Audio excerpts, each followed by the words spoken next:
खुशबू सुबह सुबह ब्रश करने ही जा रही होती है और वो देखती है कि वहाँ कड़वा वाला टूथपेस्ट रखा था। ये देखकर खुशबू को बहुत गुस्सा आता है। छी यार, ये माँ को क्या परेशानी है। वैसे तो हमेशा ही बोलती रहती है कि मैं ब्रश नहीं करती हूँ, और अब जानती है कि मुझे कड़वा वाला टूथपेस्ट नहीं पसंद है तो लाकर भी वही वाला रख देती है। छोड़ना, वैसे भी मैं कौन सा मरी जा रही हूँ ब्रश करने के लिए। नहीं करूँगी मैं ब्रश, माँ के कहने से ही तो ब्रश करने आई थी। खुशबू ब्रश नहीं करती है और बस नहा के ही बाथरूम से बाहर आ जाती है।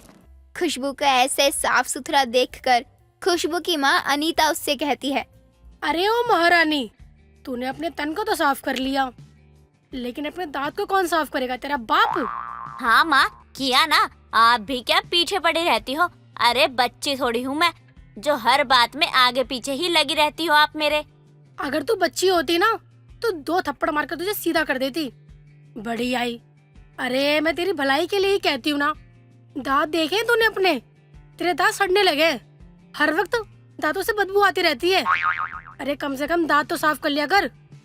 दांतों की सफाई करना बहुत जरूरी होता है, वरना आगे जाकर बहुत पछताएगी तू।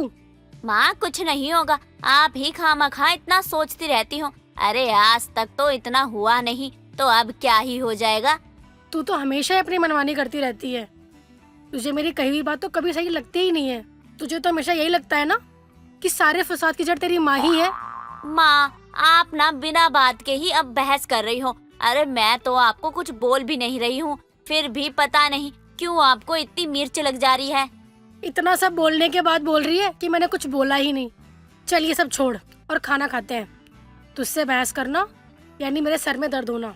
तेरा तो कुछ होने वाला नहीं है। खुशबू हमेशा ही अपनी मनमानी करती रहती थी और कभी भी ब्रश नहीं करती थी।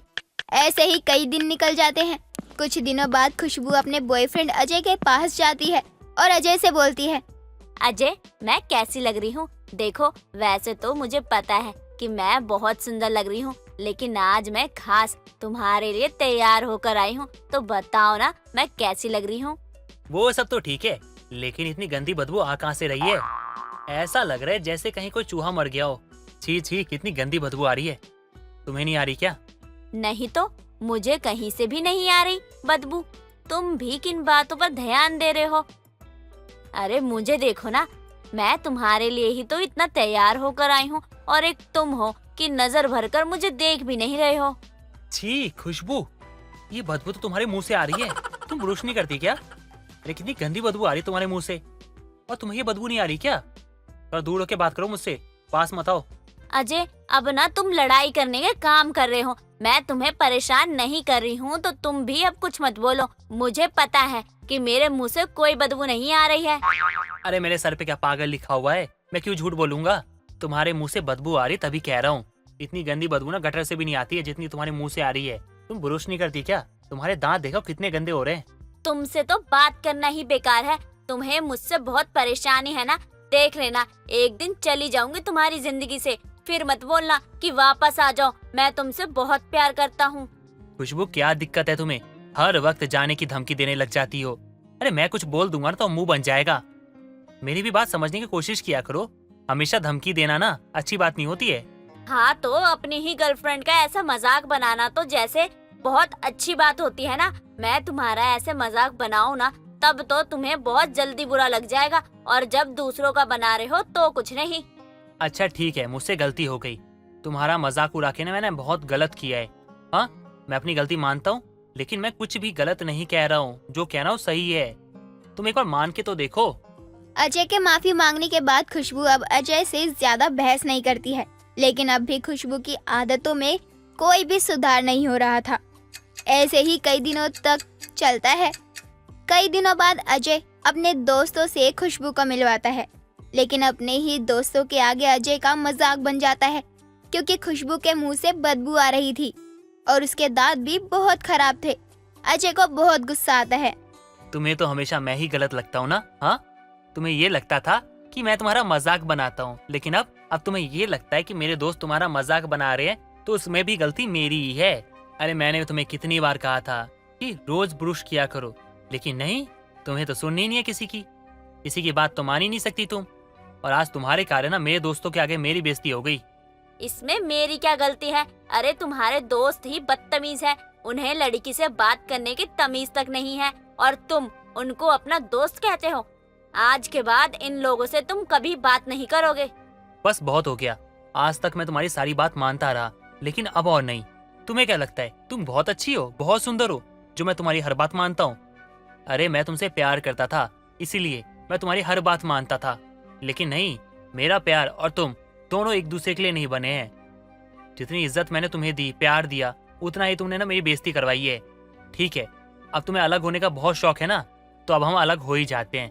खुशबू की ब्रश ना करने वाली आदत की वजह से खुशबू का अजय के साथ रिश्ता टूट जाता है। खुशबू को अब भी कुछ समझ नहीं आया था। दिन निकल रहे थे और अब खुशबू की माँ अच्छा सा लड़का देखकर खुशबू की शादी करवा देती है। शादी के बाद खुशबू का पति जब उसके करीब आता है तो उसके दांतों से गंदी बदबू और खराब दांत देखकर वो दूर हो जाता है। कुछ दिनों बाद खुशबू अपने फोन में फोटो ले रही होती है, तभी पीछे से खुशबू की सास रमा आती है। बहू, फोटो में भी तेरे दांत बकवास ही लगने हैं। अरे तुझे शर्म नहीं आती इतने गंदे दांत लेकर घूमते हुए? ऊपर से बदबू भी आ रही है तेरे मुंह से। माँ जी, हर किसी को अपने दांत अच्छे और सामने वाले के खराब ही लगते हैं, लेकिन ऐसा सच में होता नहीं है। मुझे तो अपने दांत बिल्कुल ठीक लगते हैं। बहू, कल रात तुझसे रोटी तक नहीं खाई जा रही थी क्योंकि तेरे दांतों में कीड़े लगे हुए थे, और तू ये बोल रही है कि तेरे दांत बिल्कुल ठीक है। मेरे दांत अब भी इस उम्र में गन्ने छील के खा सकते हैं। माँ जी, फिर तो आप एक काम करो ना, अपने दांतों को गन्ना छीलने का ही काम दे दो। कम से कम किसी काम में तो आ ही जाएंगे आपके दांत। बहू, मैं कोई तेरी सहेली नहीं हूँ जो मैं तुझसे ऐसे हंसी मजाक कर सकती हूँ। मैं तेरी सास हूँ, इसीलिए तू थोड़ा बहुत तमीज से बात किया कर मुझसे। आई बात समझ में? तो ये बात आपको समझनी चाहिए ना, किसी का मजाक उड़ाते टाइम। खुशबू शादी के बाद भी किसी की भी सुनने को तैयार नहीं थी। उसका ऐसा ही बर्ताव था। कुछ दिनों बाद खुशबू का पति हेमंत उससे कहता है, खुशबू, ये तलाक के कागज है, तुम इस पर अपने दस्तखत कर दो। अब मैं तुम्हारे साथ नहीं रह सकता। ये क्या बकवास कर रहे हो आप? मैं आपकी पत्नी हूँ और आप मुझे ऐसे कैसे तलाक दे सकते हो? माँ जी, कहाँ हैं आप? यहाँ आइए जल्दी और देखिए अपने बेटे को, क्या बकवास कर रहे हैं। खुशबू की आवाज सुनकर वहाँ पर रमा आती है और बोलती है, क्या हुआ बहू, तू इतना क्यों चिल्ला रही है? माँ जी, आप खुद ही देख लीजिए अपने बेटे को। इन्होंने तलाक के कागज बनवाए हैं मुझे तलाक देने के लिए। देख रही हो ना क्या हो रहा है। मैंने अपने घर के लिए कितना कुछ किया और ये मिला मुझे। हेमंत बेटा, ये सब मैं क्या सुन रही हूँ? माँ, आपने जो भी सुना वो सब कुछ सही है। खुशबू ब्रश नहीं करती है, मैंने खुद कितनी बार देखा है। ऊपर से इसके मुंह से बदबू आए, वो अलग। दांत खराब हो रहे हैं, ये पता नहीं कैसे रह रही है। मुझसे नहीं रह जाएगा इसके साथ, इसलिए मैं तलाक दे रहा हूँ। बस इतनी सी बात के लिए आप मुझे तलाक दे रहे हो? तुम्हारे लिए इतनी सी बात हो सकती है, लेकिन मेरे लिए नहीं। मैं बहुत साफ सफाई रहने वाला आदमी हूँ, मुझे गंदगी बिल्कुल भी पसंद नहीं है। हेमंत की बात सुनकर रमा भी कुछ नहीं कहती। खुशबू को अपनी गलती का एहसास भी होता है और उसे अपनी गलती की बहुत बड़ी सजा भी चुकानी पड़ती है। रीना एक अमीर और घमंडी लड़की थी और रीना घर में सबकी लाडली थी और वो घर का कुछ काम नहीं करती थी। रीना बचपन से अपने मम्मी पापा के हाथों में ही रही है। विमला दी, मेरे लिए सैंडविच बना दो और कॉफी भी बना के मेरे कमरे में दे देना। रीना बेटा, अब तो बड़ी हो गई है, तेरी शादी भी करनी है, इसलिए तू कुछ खाना बनाना सीख ले। अगला घर पता नहीं कैसा होगा। बेटा, तुझे घर में काम करना चाहिए, घर संभालना सीखना चाहिए, ताकि तुझे अगले घर जाके दिक्कत ना हो। ससुराल में तो तेरी विमला भी नहीं आएगी काम करने। ओफो मम्मा, आपको पता है ना मुझे नहीं पसंद खाना बनाना और घर का काम करना। और रही बात मेरी शादी की, तो वो मुझे अभी फिलहाल नहीं करनी है। मीम साहब, बाहर कोई आया है। साहब के दोस्त हैं, वो बोल रहे हैं कि वो उन्हें बचपन से जानते हैं। हाँ जी भाई साहब, बताइए कौन है और आपको किससे मिलना है? हाँ बहन जी, मैं रंजीत का लंगोटिया यार हूँ और मैं उससे मिलने आया हूँ। गांव से शहर आया था तो सोचा अपने बचपन के मित्र से मिल लूं। ठीक है भाई साहब, आप बैठिए, मैं बुला लेती हूँ उन्हें। शकुंतला अपने कमरे में जाती है और अपने पति रंजीत को बुलाते हुए कहती है, अजी सुनो रीना के पापा, बाहर कोई आदमी आया है और बोल रहा है कि वो आपका बचपन का दोस्त है। कुछ ऐसा नाम बता रहा है ना। हाँ, सुखीराम नाम बता रहा है अपना। अच्छा, मेरे बचपन का दोस्त सुखी राम आया है। अरे मैं अभी जाता हूँ उससे मिलने।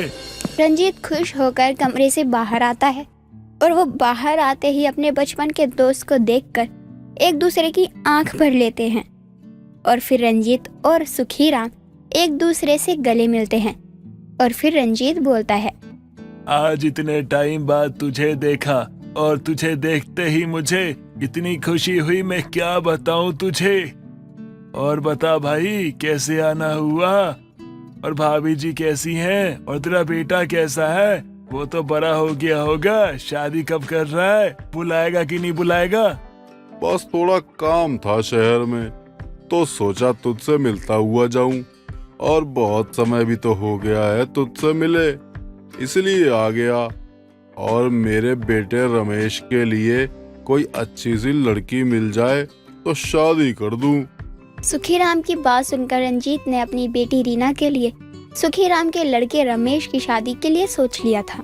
सुखी राम का बेटा भी शादी लायक हो गया है और मेरी बेटी भी। क्यों ना मैं अपने दोस्त के बेटे से ही अपनी बेटी की शादी करवा दूं। हाँ, ये सही रहेगा और मेरी बेटी वहाँ खुश भी रहेगी। बेटा, अरे ओ बेटा, रीना, अरे बाहर आओ। देखो, मेरे बचपन का दोस्त आया है, अंकल जी को नमस्ते करो। रीना कमरे से बाहर आती है और बोलती है, हाँ जी पिताजी। बेटा, अंकल जी से मिलो, ये मेरे बचपन के दोस्त हैं, सुखी राम। नमस्ते अंकल जी। सुखी राम, मैं क्या सोच रहा था, क्यों ना मैं अपनी बेटी की शादी तेरे बेटे से करवा दूं। देख, समझदार है मेरी बेटी बहुत और गुनी भी बहुत है, और तेरा भी बेटा समझदार और गुनी है, तो क्यों ना हम दोस्ती को रिश्तेदारी में बदल ले। और मुझे तुझ पे भरोसा है कि तू अपनी बहू को बेटी बना के रखेगा और वो वहाँ खुश भी रहेगी। हाँ, मैं भी यही बोलने वाला था, पर तूने तो मेरे दिल की बात ही कह दी। इतनी खुशी की बात है तो मुंह तो मीठा करना बनता है। विमला, जरा मिठाई लाना रसोई से, सबका मुंह मीठा करवाते हैं। ऐसे करते रंजीत की बेटी रीना और सुखीराम के बेटे रमेश की शादी की बात पक्की होने की खुशी में एक दूसरे को मिठाई खिलाते हैं। और फिर एक दिन रमेश और रीना की शादी हो जाती है। अरे ये मैं कहाँ गांव में फंस गई हूँ, इतने छोटे से मिट्टी के घर में। इस घर में ना तो एसी है, एक पंखा है, वो भी मर मर के चल रहा है। गर्मी भी बहुत लग रही है, थोड़ी देर बाहर जाकर बैठती हूँ और हवा लेती हूँ। अरे रीना बहू, तुमने ये क्या पहन रखा है? हमारे घर में छोटे कपड़े पहनने का रिवाज नहीं है। तुम जल्दी से कमरे में जाओ और साड़ी पहन कर आओ, और अगर साड़ी पहनना ना आता हो तो सूट पहन लो।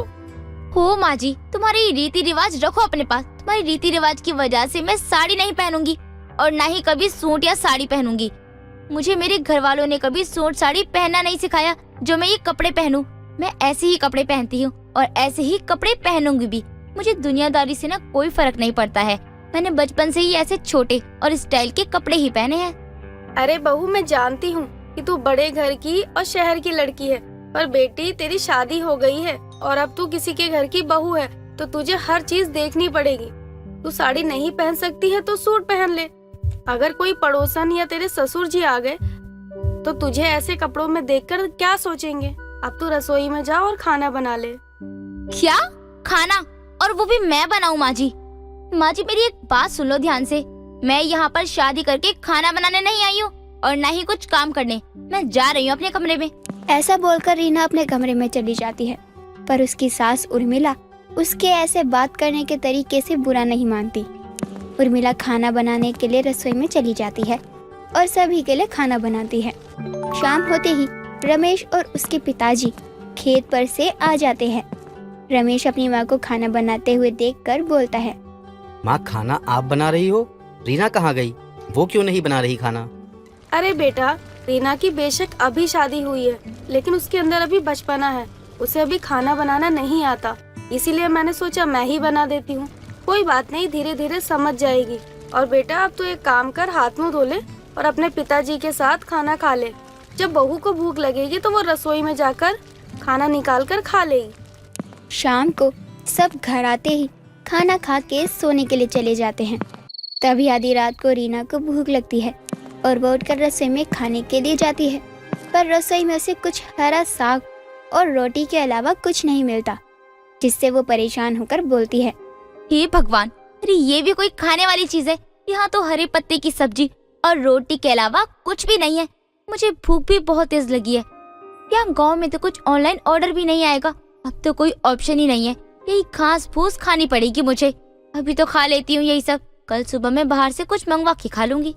रीना खाना खा के अपने कमरे में आके सो जाती है और फिर अगली सुबह रीना 10 बज गए हैं, उठ जाओ और सबके लिए नाश्ता बना दो।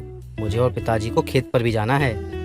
ओ हेलो, मैं यहाँ शादी करके किसी की नौकरानी बन के नहीं आई हूँ जो तुम सबके लिए खाना बनाऊं, और ना ही इस घर में काम करने के लिए आई हूँ जो तुम्हारे बोलने पर ये करूँ वो करूँ। जब इतना काम है तो नौकरानी क्यों नहीं रख लेते हो? इतना छोटा घर है, ऊपर से ना तो इसमें कूलर है।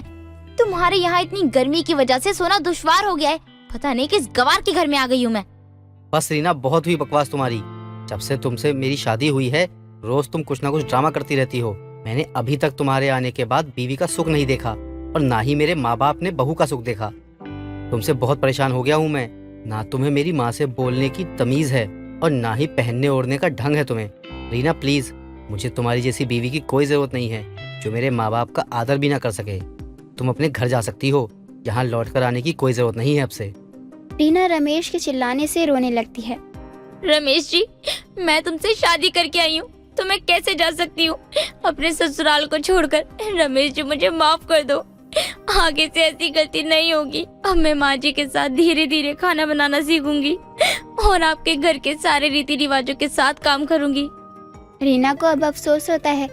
अब रीना रमेश से माफी मांगकर घर का सारा काम करती है और साथ ही साथ खाना बनाना भी सीख जाती है और पूरा घर भी संभालती है, जिससे रमेश को अपनी पत्नी का सुख मिल जाता है और रमेश के माँ बाप को बहू का सुख।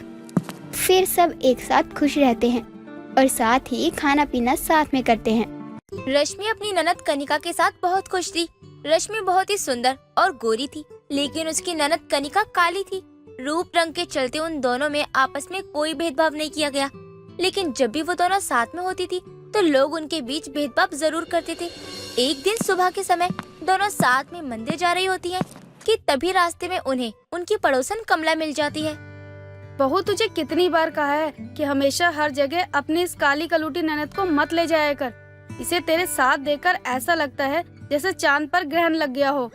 आंटी जी, आप जैसे लोग होते हो जो लोगों को उनकी सीरत से नहीं बल्कि सूरत से जज करते हैं, लेकिन मैं वैसी नहीं हूँ, इसलिए मेरे सामने तो आप ये गोरे काले का राग मत ही गाना। बहू, मैं तो तुझे बस समझा रही हूँ कि अपनी ननद को धूप में लेकर मत निकला कर, वरना पहले ही काली भूत है, धूप में निकलेगी तो और हो जाएगी। आंटी जी, आप अपनी कम हाइट वाली लड़की की चिंता करिए जो पढ़ी लिखी भी नहीं है, बाकी अपनी ननद को मैं देख लूंगी। बहू, तेरी हिम्मत कैसे हुई मेरी बेटी को नाटी बोलने की? वो जैसी भी है मेरी बहुत लाडली है, और वो पढ़ी लिखी है या नहीं इससे तुझे क्या मतलब? वाह, क्या बात है आंटी जी, मैंने आपकी बेटी को नाटी बोल दिया तो आपको बहुत परेशानी हो गई, बहुत बुरा लग गया, लेकिन वही चीज जब आप मेरी ननद को बोल रही हो तब तो आपको बहुत अच्छा लग रहा था। जाने दीजिए भाभी, आप किस किस से मेरे लिए लड़ेंगी?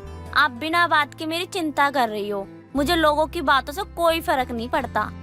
ननद जी, आपको फर्क नहीं पड़ता, लेकिन मुझे बहुत फर्क पड़ता है, और जो आपके खिलाफ बोलेगा मैं उसे नहीं छोड़ूंगी। मैंने ऐसा भी क्या बोल दिया जो तुझे इतना बुरा लग गया? लोग सही कहते हैं कि सच हमेशा कड़वा ही होता है। देखिए आंटी जी, आपको भी अच्छे से पता है कि आपने क्या बोला है क्या नहीं, लेकिन मैं सुबह के समय आपसे बहस करके अपना और मूड खराब नहीं करना चाहती, इसलिए आज आपको छोड़ रही हूँ। आगे से मेरी ननद के बारे में कुछ भी बोलने से पहले 100 बार सोच लेना। चलो ननद जी। रश्मि इतना कहकर अपनी ननद को लेकर मंदिर चली जाती है। कुछ देर बाद दोनों पूजा करके वापस आते टाइम मंदिर की सीढ़ियों पर बैठ जाती हैं। रश्मि को उदास और चुपचाप बैठी देखकर कनिका उससे बात करने की कोशिश करती है। क्या हुआ भाभी, आपने मुंह क्यों बनाया हुआ है? मुझसे बात कीजिए ना। अभी मुझे किसी से कोई बात करने का मन नहीं कर रहा। पता नहीं आजकल दुनिया में कैसे कैसे लोग बसे हैं। मुझे पता है आपका मूड कमला आंटी की वजह से खराब है, लेकिन मुझे ये समझ नहीं आ रहा कि आप उनकी बातों पर इतना ध्यान क्यों देती हो। भूल जाइए, जाने दीजिए। कैसे भूल जाऊं ननद जी, खुद की बेटी 4 बार भाग चुकी है, कभी स्कूल गई नहीं है, शुरू होने से पहले ही खत्म है। उसके अंदर ही इतनी कमियां ना देखकर तुम्हारे रूप रंग पर उंगली उठा रही है, बल्कि तुम अच्छी पढ़ी लिखी सरकारी टीचर हो। आज नहीं तो कल कोई ना कोई ऐसा जरूर मिलेगा जो तुम्हारे रंग को नहीं बल्कि काबिलियत को देखेगा। जब आपको इतना विश्वास है तो फिर मन छोटा क्यों कर रही हो? भूल जाइए ना उस बात को। चलिए घर चलते हैं, भैया इंतजार कर रहे होंगे, बहुत देर हो गई है। कनिका अपनी भाभी के साथ घर वापस आ जाती है और देखती है कि उसका भाई युग रसोई में नाश्ता बना रहा होता है, जिसे देखकर वो दोनों हैरान हो जाती हैं। ये क्या हो रहा है? कहीं हम कोई सपना तो नहीं देख रहे? क्या यार, तुम लोगों ने मुझे डरा दिया। अरे इतनी जोर से चिल्लाने की क्या जरूरत थी? भाई आज आप किचन में क्या कर रहे हो? वो तुम दोनों को मंदिर से आने में समय लग रहा था और मुझे ऑफिस जाना नहीं था। घर में बैठे बैठे बोर हो जाता तो सोचा आज तुम लोगों के लिए नाश्ता मैं बनाता हूँ। ये तो आपने बहुत अच्छा काम किया। वैसे हम भी रोज एक जैसा बना बना कर बोर हो गए थे, इस बहाने हमें भी कुछ अच्छा और नया खाने को मिलेगा। ठीक है, तुम लोग बाहर जाके बैठो, क्योंकि तुम लोग ऐसे यहाँ पे खड़ी रही ना तो मैं तो नहीं बना पाऊंगा कुछ भी, इसलिए कह रहा हूँ बाहर जाओ। ठीक है भाई, हम जा रहे हैं, आप आराम से बनाओ, लेकिन हाँ बस इतना याद रखना नाश्ता है, डिनर नहीं। तुझे क्या लगता है मैं स्लो खाना बनाता हूँ कि अगर मैं बनाने बैठा तो सुबह से रात हो जाएगी? ले, नहीं बनाना मुझे, तू ही बना। नहीं नहीं रुकिए, आप कहाँ चल दिए? ननद जी तो मजाक कर रही थी, आप बनाइए। रश्मि और कनिका हॉल में जाकर बैठ जाती हैं। कुछ देर बाद युग उनके लिए अच्छा सा नाश्ता बनाकर लेकर आता है, जिसे खाकर दोनों बहुत खुश हो जाती हैं। दिन यूं ही बीतते हैं। तभी एक दिन युग अपनी पत्नी और बहन के साथ एक पार्टी में जाता है, जहाँ सभी उसकी बहन और पत्नी को देखकर हंसने लगते हैं। तभी उनकी एक दूर की रिश्तेदार उनके पास आती है और बोलती है, युग बेटा, ये कनिका है ना तुम्हारी बहन? हाँ आंटी जी, ये वही है, लेकिन आपने इसे पहचाना कैसे? हम तो काफी समय बाद मिले हैं। बेटा, मैंने तुझे नहीं बल्कि तेरे साथ तेरी इस काली बहन को देखकर पहचान गई। ये तो बचपन से भी ज्यादा काली हो गई है। लोग कहते हैं बड़े होने पर रंग रूप में कुछ तो फर्क पड़ता है, लेकिन लगता है इस पर तो उल्टा ही असर हो गया।